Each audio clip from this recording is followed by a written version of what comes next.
নমস্কার বন্ধুরা, বাংলার বাগানে আপনাদেরকে স্বাগত। আপনারা সবাই নিশ্চয়ই ভালো আছেন, আর গাছকে ভালো রাখার জন্য আপনাদেরকে ভালো থাকতে হবে। দেখেন, ঠান্ডা কিন্তু বেশ ভালোই পড়ছে, মানে যতদিন যাচ্ছে ঠান্ডাটা বাড়ছে আর কি ধীরে ধীরে। আর রাতের দিকে বেশ ভালোই ঠান্ডা পড়ছে, আর ভোরের দিকে কিন্তু একটু শিশিরও কিন্তু পড়ছে ভালো বেশ। কারণ দেখছি আমি ঘাসের উপরে মানে শিশিরে বিন্দু বিন্দু কণা আর কি পড়ে আছে। ঠান্ডা তো পড়বেই, কারণ সময় চলে এসছে, নভেম্বর মাস যেহেতু পড়ে গেছে। তো আপনাদেরও বেশ নিশ্চয়ই ঠান্ডা লাগছে। আর শীতের যে সমস্ত ফুল গাছ আপনারাও নিশ্চয়ই আপনাদের বাগানে রোপণ করে দিয়েছেন অলরেডি। আমি কিন্তু আমার বাগানে শীতের সমস্ত ফুল গাছই রোপণ করে দিয়েছি, আপনারা দেখেছেন। কারণ আমি দেখিয়ে দিয়েছি যে আমি কী কী গাছ রোপণ করেছি। যেমন শীতের সমস্ত রকমের ফুল গাছ, পিটুনিয়া, প্যানজি, দ্যানথ্যাস, চন্দ্রমল্লিকা তো আছেই, স্নোবল করেছি, বিভিন্ন রকমের গাঁদা ফুল গাছ করেছি, ডালিয়া করেছি, ইত্যাদি আরও ফুল গাছ রয়েছে যেগুলি আমি রোপণ করে দিয়েছি অলরেডি। তো গাছগুলি ধীরে ধীরে একটু বড় হচ্ছে। তো সে সমস্ত গাছগুলিকে কীভাবে পরিচর্যা করতে হবে না হবে সবই একের পরে এক আর কি ভিডিও আপনাদের সামনে আমি উপস্থাপন করব। আশা করি আপনাদের কোনো অসুবিধা হবে না। এই সময় মানে ফুল গাছ ভালোবাসে না যে সমস্ত মানুষ, তারাও কিন্তু দেখি ফুল গাছ অনেক ক্ষেত্রেই আর কি তারা বসান। যারা একদম মানে কি বলবো, নতুন যারা আর কি, আর নতুন যারা বাগান করা শুরু করেছেন তারা নিশ্চয়ই আমি যে সমস্ত ফুল গাছগুলি বললাম সেগুলি কিন্তু অবশ্যই আপনারা বসাবেন। বেশি না হলেও অল্প সংখ্যক ফুল তো আপনারা ধরাতে পারবেনই। আর কোনো অসুবিধা হলে আমার ভিডিওগুলি দেখে নেবেন আপনারা। তো আশা করি আপনাদের সমস্ত রকমের সমস্যার হাত থেকে আপনারা মুক্তি পাবেন। টাইটেল আর থাম্বনেল দেখে আপনারা নিশ্চয়ই বুঝতে পেরেছেন যে আমি আজ আপনাদের সঙ্গে কী গাছ পরিচর্যা নিয়ে আলোচনা করতে চলেছি। তো তাহলে চলুন সেই আলোচনা বিষয়ের দিকে তাহলে এবার যাওয়া যাক।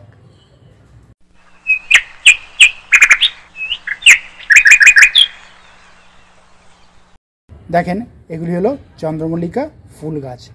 আপনারা নিশ্চয়ই বাড়িতে অবশ্যই বসিয়েছেন, কেননা চন্দ্রমল্লিকা ফুল ভালোবাসে না এমন বাগানই খুঁজে পাওয়াই মুশকিল। বেশি না হলেও 2-4টা করে আপনারা বসাবেন, তাহলে দেখবেন যখন ফুল ফুটবে না তখন আপনারাও বেশ আনন্দ পাবেন আর কি। তারপরে কীভাবে পরিচর্যা করতে হয় না হয়, তারপরে কীভাবে রিপোর্টিং করতে হয় না হবে, আমি সমস্ত কিছুই কিন্তু আমার চ্যানেলে আমি দেখিয়ে দিয়েছি।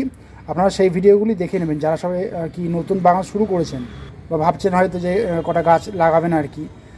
তো তারা ঠিক সেইভাবেই কিন্তু পরিচর্যা করবেন, দেখবেন আপনারাও দেখবেন আপনাদের গাছগুলি কীরকমভাবে বড় করে তুলতে পেরেছেন এবং আপনারাও ফুল ধরাতে পারবেন সময় মতো।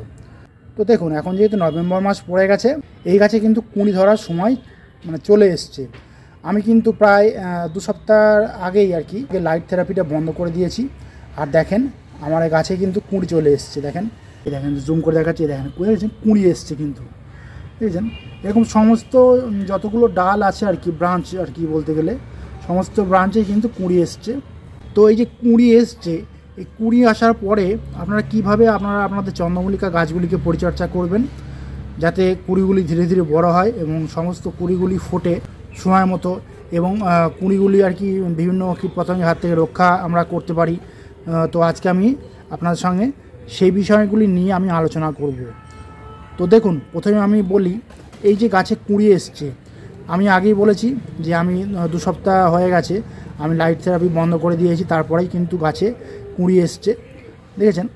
আর কুঁড়ি আসার পরে কিন্তু আপনারা গাছে কখনোই পিঞ্চিং করবেন না, কারণ এখন যদি এই যে মেন যে কুঁড়িটা, এই কুঁড়িটা যদি ভেঙে দেন এখান থেকে, তাহলে কিন্তু ফুলের সংখ্যা আপনাদের কমে যাবে। কারণ এই যে মেন কুঁড়ি তো একটা দেখা যাচ্ছে এখান থেকে কিন্তু আরও 4-5টা কুঁড়ি বেরোবে। তারপরে নিচের যে ব্রাঞ্চগুলি আছে, যেমন দেখেন এই যে নিচের পাতাগুলি আছে এখান থেকেও কিন্তু কুঁড়ি বেরোবে। যেমন দেখেন এই গাছটার ক্ষেত্রে এখানে দেখেছেন কতগুলি কুঁড়ি এসছে। এখানে দেখেন 2, 4, 6টা কুঁড়ি এসছে একটা ব্রাঞ্চে, দেখেছেন একটা ব্রাঞ্চে 6টা কুঁড়ি এসছে। এবার পাশ থেকে মানে নিচের যে পাতাগুলি রয়েছে দেখেন এই যে দেখেছেন যে এই যে দেখেন এই একটা ডাল আছে, এই একটা ডাল আছে, এই যে ব্রাঞ্চ বেরোচ্ছে, এখান থেকেও কিন্তু কুঁড়ি বেরোবে। তো সেই জন্য বলছে এই যে এখান থেকে যদি পিঞ্চিং করে দেন, এই যে 6-7টা যে ফুল ফুটছে এক একটা ব্রাঞ্চে, সেই 6-7টা ফুল কিন্তু আপনারা মিস করে যাবেন। সেই জন্য বলছি কুঁড়ি ধরার পরে কিন্তু আপনারা পিঞ্চিংটা পুরোপুরিভাবে স্টপ করে দেবেন। তো এই যে কুঁড়ি ধরে গেছে, এই গাছে কিন্তু একটু খাবার কিন্তু এই সময় প্রয়োগ করতে হবে। এই সময় কিন্তু কিছু জৈব খাবারও প্রয়োগ করতে হবে, কিছু রাসায়নিক খাবারও কিন্তু প্রয়োগ করতে হবে। কারণ খাবার না দিলে কিন্তু কুঁড়িগুলি স্বাস্থ্যবান হবে না, যাকে বলা হয় অপুষ্ট থেকে যাবে। মানে আমরা যেরকম বিভিন্ন খাবার থেকে আর কি পুষ্টি গ্রহণ করি, ঠিক গাছেদের ক্ষেত্রে ঠিক তাই। তো এই সময় এই চন্দ্রমল্লিকা গাছে কি খাবার প্রয়োগ করব?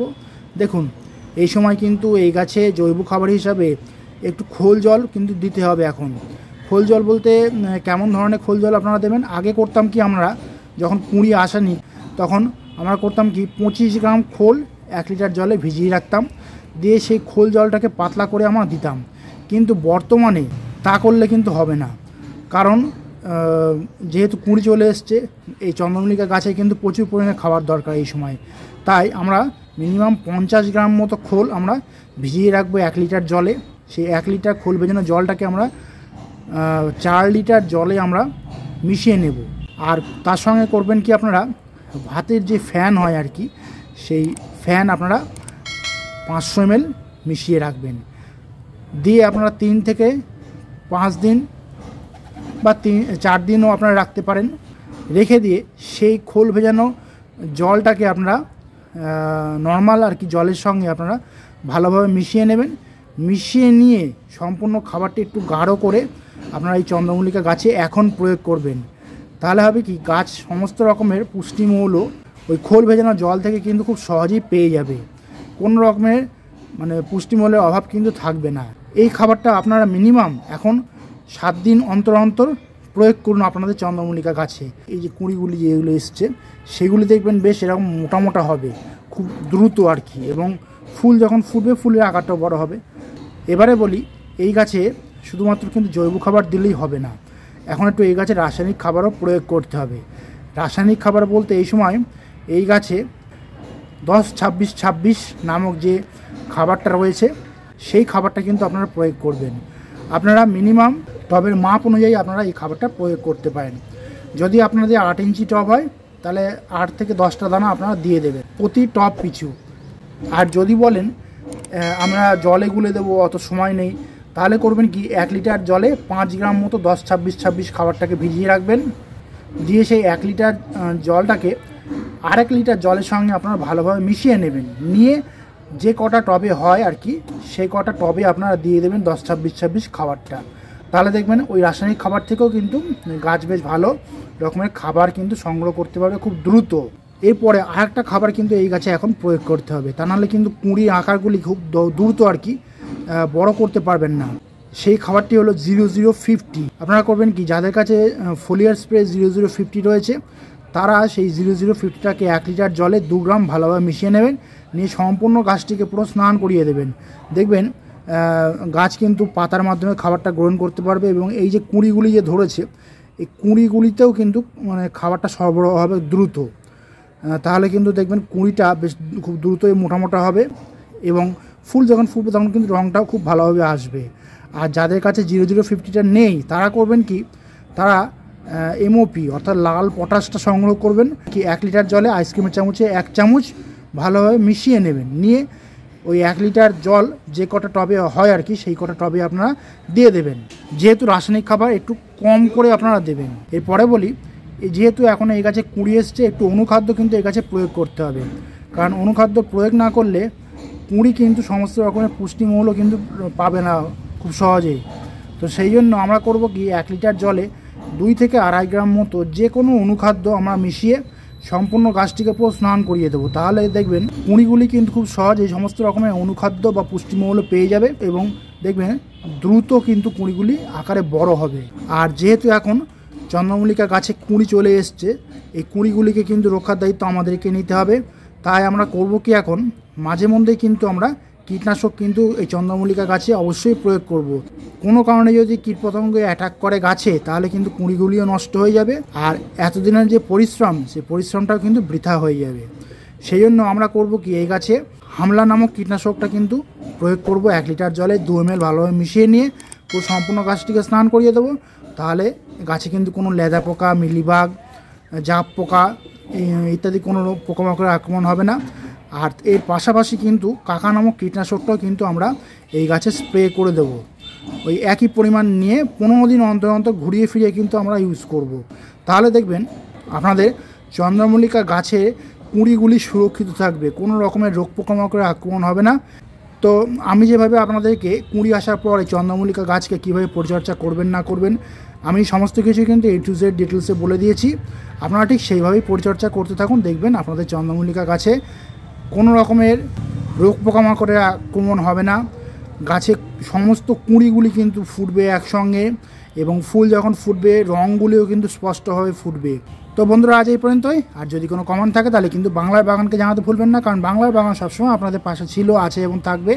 আর আমার এই ভিডিওটি যদি আপনাদের ভালো লাগে তবে লাইক করবেন, গাছপালা বন্ধুদের মধ্যে শেয়ার করবেন, এবং আমার চ্যানেলটিকে সাবস্ক্রাইব করে বেল আইকনটিকে প্রেস করে অল নোটিফিকেশনটিকে প্রেস করে রাখবেন, যাতে নিত্য নতুন ভিডিওগুলি আপনাদের কাছে খুব সহজেই পৌঁছে যেতে পারে।